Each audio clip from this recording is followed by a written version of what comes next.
नमस्कार दोस्तों, आइए जानते हैं बिहार की दिन भर की ताज़ा और बड़ी खबरें। लेकिन आगे बढ़ने से पहले चैनल को सब्सक्राइब करके इस वीडियो को एक लाइक जरूर करें।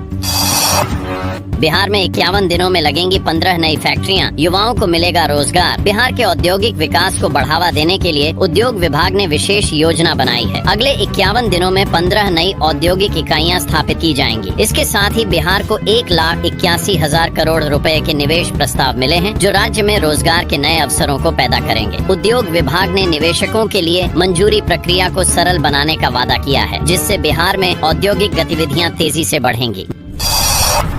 बजट में आईआईटी पटना को मिली बड़ी सौगात। केंद्रीय वित्त मंत्री ने बजट में आईआईटी पटना के विस्तार की घोषणा की है। पिछले 5 वर्षों में देश भर के आईआईटीज में छात्रों की संख्या 100% बढ़ी है और अब आईआईटी पटना में भी सुविधाओं का विस्तार किया जाएगा। इसका उद्देश्य संस्थान की क्षमता बढ़ाना और इसे उच्च रैंकिंग पर पहुंचाना है। आईआईटी पटना को 2023 में क्यूएस एशिया रैंकिंग में 351-400 रेंज में स्थान मिला था और अब इसे और बेहतर बनाने की योजना है।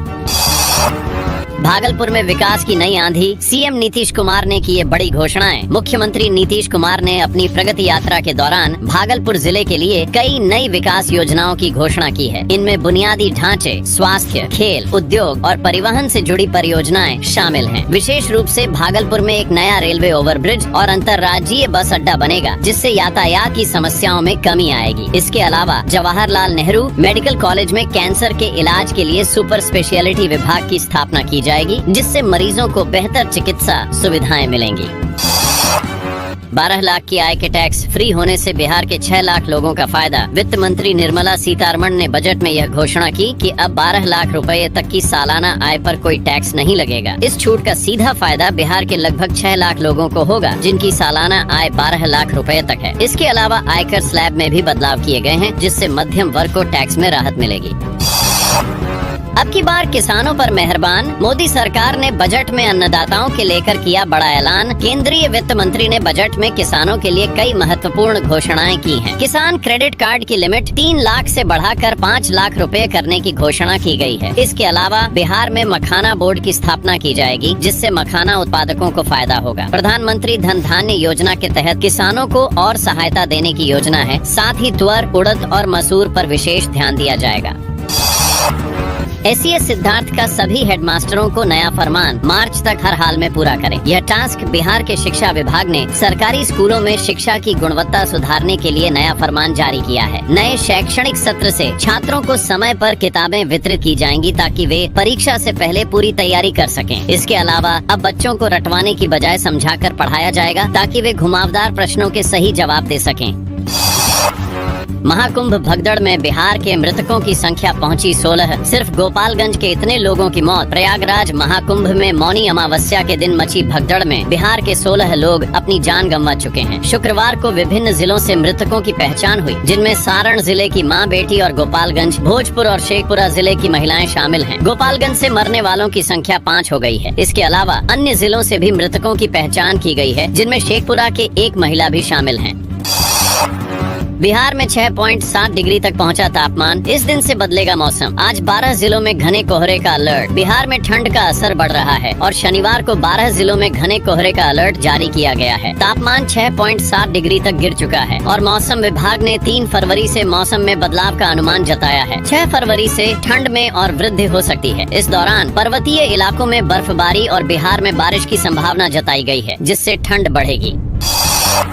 अब स्पेशल इन्वेस्टिगेशन टीम करेगी हत्याकांडों में गिरफ्तारी और जांच। डीआईजी ने दिया आदेश। भोजपुर जिले में हाल ही में हुई हत्याओं की जांच अब स्पेशल इन्वेस्टिगेशन टीम करेगी। डीआईजी सत्य प्रकाश ने यह आदेश दिया है कि टीम हत्याओं की जांच के साथ साथ आरोपियों की गिरफ्तारी और हत्या में इस्तेमाल हथियारों की बरामदगी करेगी। डीआईजी ने कहा कि इस प्रकार की घटनाओं को रोकने के लिए प्रभावी कदम उठाए जा रहे हैं।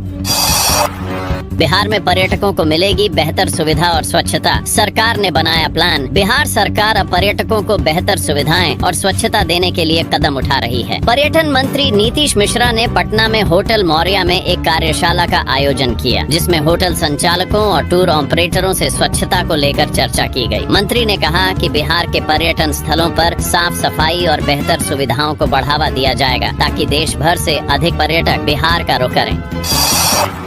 बिहार में इंटरमीडिएट की परीक्षा शुरू। एग्जाम सेंटर में एंट्री से पहले हो रही परीक्षार्थियों की तलाशी। बिहार में 12वीं की परीक्षा 1 फरवरी से शुरू हो गई है। इस साल 12.92 लाख से अधिक परीक्षार्थी परीक्षा में शामिल हो रहे हैं। सभी परीक्षा केंद्रों पर कदाचार मुक्त परीक्षा सुनिश्चित करने के लिए कड़ी व्यवस्था की गई है। परीक्षा केंद्रों में प्रवेश से पहले परीक्षार्थियों की तलाशी ली जा रही है और वीडियोग्राफी की जा रही है। कंट्रोल रूम भी स्थापित किया गया है ताकि परीक्षा को सुचारू रूप से चलाया जा सके।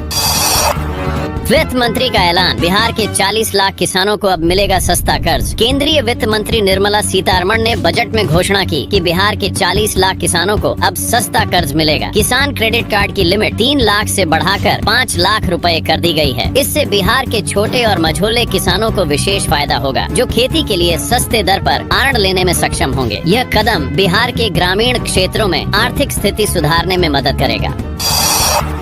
तेजस्वी यादव ने बजट पर खड़े किए सवाल। नेता प्रतिपक्ष तेजस्वी यादव ने केंद्रीय बजट पर सवाल उठाते हुए कहा कि बिहार को इस बजट में कुछ भी नया नहीं मिला। उन्होंने आरोप लगाया कि केंद्र सरकार ने बिहार के लिए जो घोषणाएं की हैं, वे सभी पुरानी हैं और बिहार के साथ सौतेला व्यवहार किया गया है। तेजस्वी ने कहा कि केंद्र सरकार की नीतियों ने बिहार के लिए कोई नई पहल नहीं की और रेलवे किराया बढ़ाने के मामले में भी सरकार विफल रही है।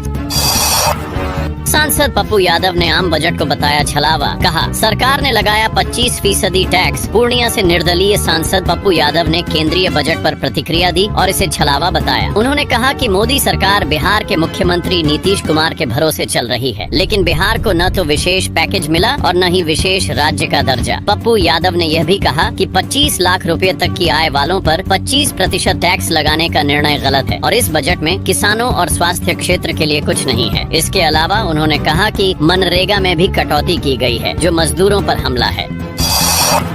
पुराने सामान को नई पैकिंग में बेचा जा रहा। मखाना बोर्ड के ऐलान पर आरजेडी सांसद ने दिया रिएक्शन। बजट में बिहार के किसानों के लिए मखाना बोर्ड के गठन की घोषणा की गई, जो मखाना किसानों के लिए राहत का संदेश है। इस पर राजद सांसद मनोज कुमार झा ने प्रतिक्रिया देते हुए कहा कि मखाना बोर्ड पहले से मौजूद था। उनका कहना था कि यह पुराने सामान को नई पैकिंग में बेचा जा रहा है और इसमें कोई नई बात नहीं है।